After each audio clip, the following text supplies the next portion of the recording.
বিশ্বজোড়া পাঠশালা মোড়, সবার আমি ছাত্র, রবীন্দ্রনাথ ঠাকুরের এই লাইনটি আজও আমাদের কানে ধ্বনিত হয়। কিন্তু দুঃখজনক হলেও সত্য, আমাদের পাঠশালাগুলো ব্যবসার পাঠ দেয় না। এমন একটি সমাজে আমরা বাস করছি যেখানে মানুষ চাকরি না পেলে হতাশায় ডুবে যায়, অথচ ব্যবসার সম্ভাবনাময় পৃথিবীটা তাদের এক হাত দূরে দাঁড়িয়ে থাকে, আহ্বান করে। বন্ধুরা, আজ আমি আপনাদের সামনে এমন 3টি ব্যবসার গল্প তুলে ধরবো যা শুধু পুঁজি কম থাকলেই নয়, উদ্যোগ আর সৎ পরিশ্রম থাকলে যে কেউ করতে পারেন। এই গল্পগুলোর নায়করা আমরা হতে পারি, আপনিও হতে পারেন। তো চলুন যাত্রা শুরু করি সেই স্বপ্নের দিকে, যেখানে আমরা শুধু চাকরি প্রার্থী নই, আমরা হব কর্মসংস্থান স্রষ্টা। প্রথম গল্প, মাশরুম, একটি নীরব বিপ্লবের নাম। এই পৃথিবীতে এমন কিছু খাদ্য আছে যা শুধু পুষ্টিকর নয়, বরং অর্থনীতির চালিকা শক্তি হয়ে দাঁড়াতে পারে। এমনই এক আশ্চর্য ফসলের নাম মাশরুম। মাগুরার বাবুল আক্তার একজন সাধারণ মানুষ। শুরু করেছিলেন একটি ছোট্ট ঘরে, মাশরুমের স্পন কিনে। অন্ধকার ঘরের কোণে কয়েকটি মাচা বানিয়ে শুরু করলেন চাষ। আজ তার পরিচয় পাল্টে গেছে, তিনি একজন কোটি টাকার মালিক। না, কোনো বিদেশি বিনিয়োগ নয়, মাশরুম চাষই তাকে এই অর্থনৈতিক স্বাবলম্বীর পথে এনেছে। একইভাবে দিনাজপুরের এক দম্পতি মাত্র 10,000 টাকা পুঁজি দিয়ে শুরু করলেন। আজ তাদের আয় মাসে লাখের উপরে। বাংলাদেশে 800 কোটির মাশরুম মার্কেট।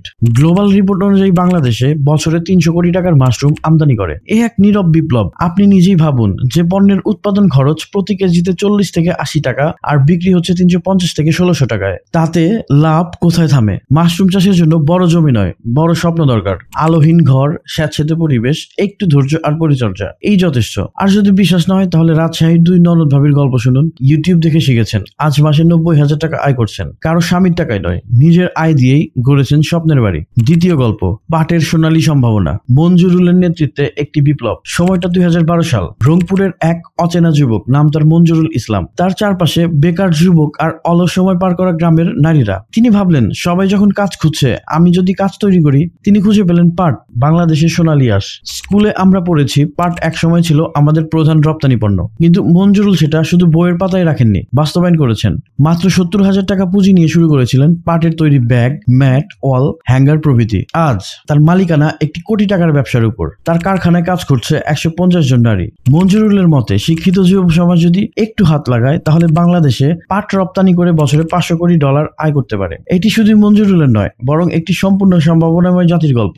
আপনি যদি ভাবেন আমার পুঁজি নেই, তবে আপনাকে মঞ্জুরুলের গল্পটা মনে রাখতে হবে। তৃতীয় গল্প, 25 টাকার জুতা, 3 লাখ টাকার স্বপ্ন। কুমিল্লার রাসেল 14 বছর বয়সে মা বাবাকে হারিয়ে একদম অনাথ। জীবনে শুরু হয়েছিল 20 টাকার বেতনের চাকরি দিয়ে, কিন্তু সে জানতো সিঁড়ি না থাকলেও উপরে ওঠা যায়, যদি নিজেই কাঠের সিঁড়ি বানিয়ে নিতে পারা যায়। মাত্র 50,000 টাকা পুঁজি নিয়ে শুরু করলেন জুতার ছোট কারখানা। শুরুতে কাজ করতেন একা, পরে নিযুক্ত করলেন 10 জন শ্রমিক। আজ তার মাসিক আয় প্রায় 3 লক্ষ টাকা।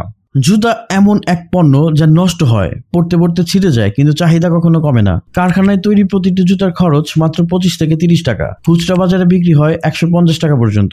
শুধু রাসেল নয়, কুমিল্লার মাসুম বিল্লাহ মাত্র 11,000 টাকা নিয়ে শুরু করেছিলেন। আজ তার অধীনে কাজ করছে 3 জন নারী, 2 জন যুবক। সবার মাসিক আয় মোটামুটি 30 থেকে 45,000 টাকা। এই ব্যবসা কখনো পূরণ হয় না। আপনি পূরণ হতে পারেন, কিন্তু পা তো চলতেই থাকবে, আর পায়ের জুতার চাহিদাও। বন্ধুরা, আমরা চাকরির পেছনে দৌড়াচ্ছি, অথচ আমাদের পায়ের নিচেই পড়ে আছে সম্ভাবনার ধনভাণ্ডার। মাশরুম, পাট আর জুতা, এই 3টি পণ্যের মধ্যে লুকিয়ে আছে লাখো মানুষের স্বপ্ন। শুধু দরকার একটু সাহস, একটু জেদ আর একটু জ্ঞান। যারা বলে সম্ভব না, তাদের জন্যই এই গল্পগুলো। কারণ পৃথিবীতে সবসময় কিছু মানুষ দরকার যা অসম্ভবকে সম্ভব করে দেখায়। আপনি হতে পারেন সেই মানুষ। তাই বলছি, একটা ছোট্ট সিদ্ধান্ত, একটা স্বপ্ন আর প্রতিদিন একটু করে চেষ্টা। দিন শেষে আপনি নিজের গল্পের নায়ক হবেন। যদি ভিডিওটি ভালো লাগে, একটা লাইক দিন। আপনার কোনো প্রশ্ন থাকলে কমেন্টে লিখুন। চ্যানেলটি সাবস্ক্রাইব করে পাশে থাকুন। আরো এমন গল্প এবং অনুপ্রেরণা নিয়ে আমরা আসবো নতুন ভিডিওতে। ভালো থাকুন, স্বপ্নে থাকুন আর নিজেকে খুঁজে নিন সাহসের পথে।